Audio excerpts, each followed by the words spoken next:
The US is one of only 3 countries that doesn't use the metric system, and we don't see that as a problem. Ladies and gentlemen, boys and girls, welcome back to another amazing video. Imperial system, what is it exactly? The best measuring system that the world has to offer, and then you got the metric system, the system that everybody in the world except the US uses. The metric system was something that me, like most Americans, struggled with even to this day. And a lot of you guys that follow me are from European countries, specifically Germany, and I have to make my peace with that, because whenever you guys talk to me, you speak in metrics. When I ask you guys, what is your height? You guys are like, oh, I'm 190 centimeters or 1 meter 90. And I'm like, yeah! That's a weird way of giving height. We just say 5'6". Like, comment, subscribe, turn on your post notifications, all that fun jazz. Those kids.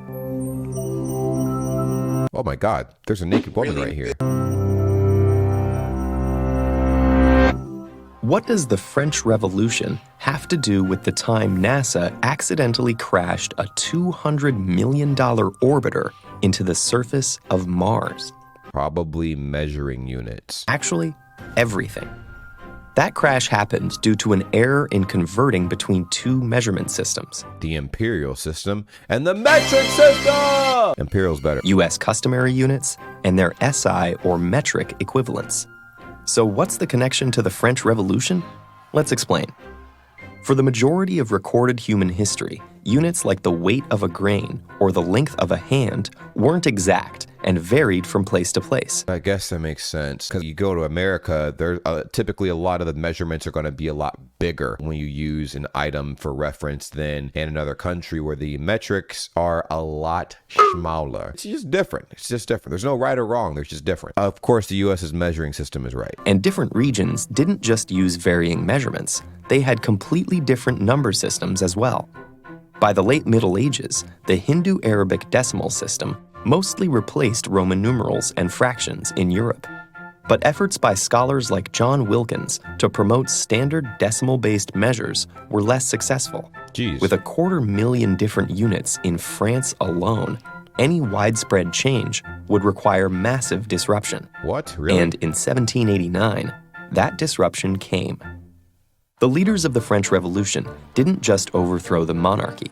They sought to completely transform society according by using the imperial system. to the rational principles of the Enlightenment. When the new government took power, the Academy of Sciences convened to reform the system of measurements. I wonder why, though. Like, literally, why? What was the purpose of that? The way I see it, right, is if most of the world is using one system, why not just stick with that? Because you're going to become trading partners or allies, or maybe just business partners to some degree where you're trading whatever, and metrics will be easier to discuss in communication with the trade if everyone uses the same system. I just poked my eye so hard and I caught that on camera. Oh my God, ouch. Standards based on arbitrary authority or local traditions were replaced with mathematical and natural relationships. For example, the meter, from the Greek word for measure, was defined as 1/10,000,000th between the equator and North Pole.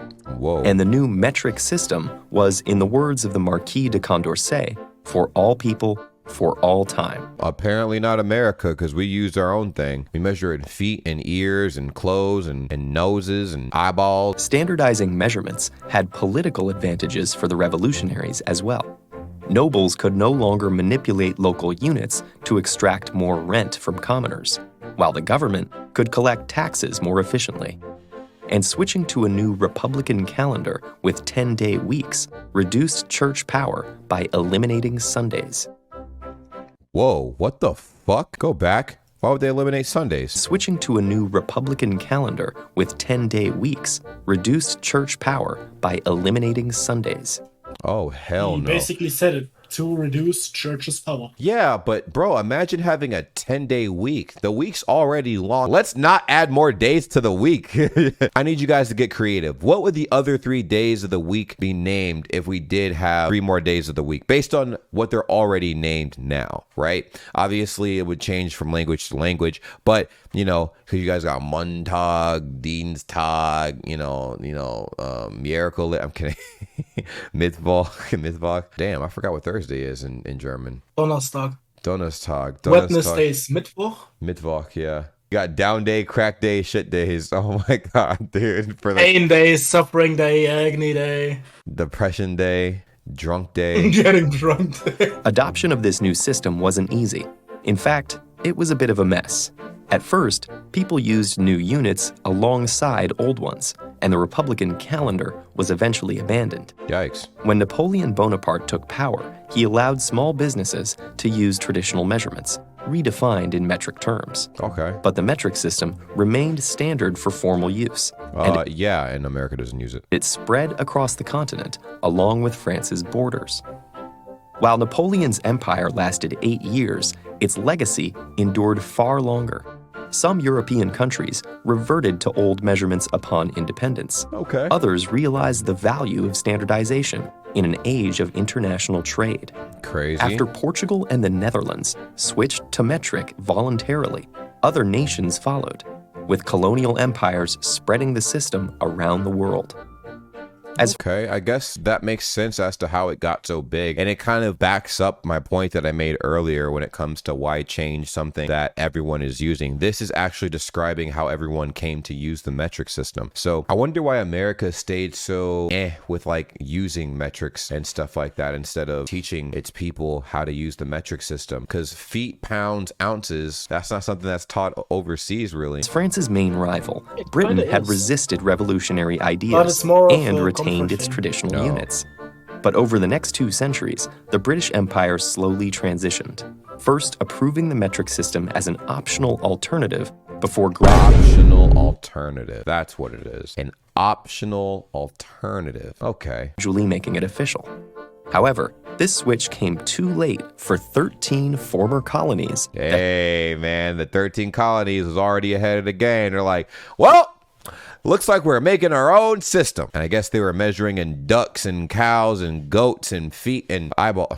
had already gained independence. The United States of America stuck with the English units of its colonial past, Wow. and today remains one of only 3 countries which haven't fully embraced the metric system. The U.S. is one of only 3 countries that doesn't use the metric system. And we don't see that as a problem. Despite constant initiatives for metrication, To be fair, many I don't Americans trust consider America to units do it just to be different. Well, at this point, yeah.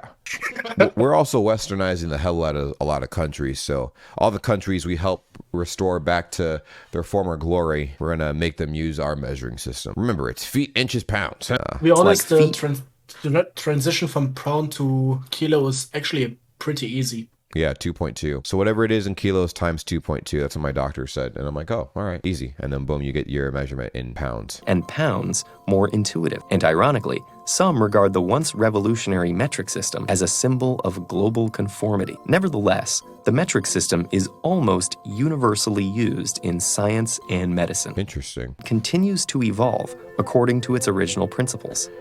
Well, I see that. It's just America's so far behind when it comes to using the metric system that we don't even use the metric system. And by the time we catch on, it's gonna damn near be too late. Thing is, it'll come in handy though if you're an American expat or like any kind of traveler that loves to explore the world. One of the key things you need to know is the metric system on some basic level. Now, they do briefly teach of the metric system in schools, but since everything here is on the imperial system, you know what I'm saying? Everybody kind of just goes with that. You go with the flow. They go with what's been here for a long time. It's easier. It's more understandable for people who live in the United States. And literally, the United States is like an entire world for most people here, man. A lot of people don't leave the States. A lot of people stay put, and that's that, you know? So there's really no reason for them to learn about metrics and stuff like that until they go on Amazon.com and get a shipment from Germany or any other part of the world where the measurements are entirely different. So I do see what you're saying. For a long time, standard units were actually defined by carefully maintained physical prototypes. But thanks to improving technology and precision, these An objects American with woman actually limited tried to access sue and a German unreliable pizza longevity company are for now not being using the replaced. imperial system. That's weird. They probably lost. It didn't even go to court because if you try something stupid in here, they say just fuck off. Makes sense. with standards based on universal constants, like the speed of light. Ooh. Consistent measurements are such an integral How do you measure the speed of light? That's so weird. part of our Well, I know. Basically, the Yeah. distance the light travels, how long it takes from for the light to travel a year.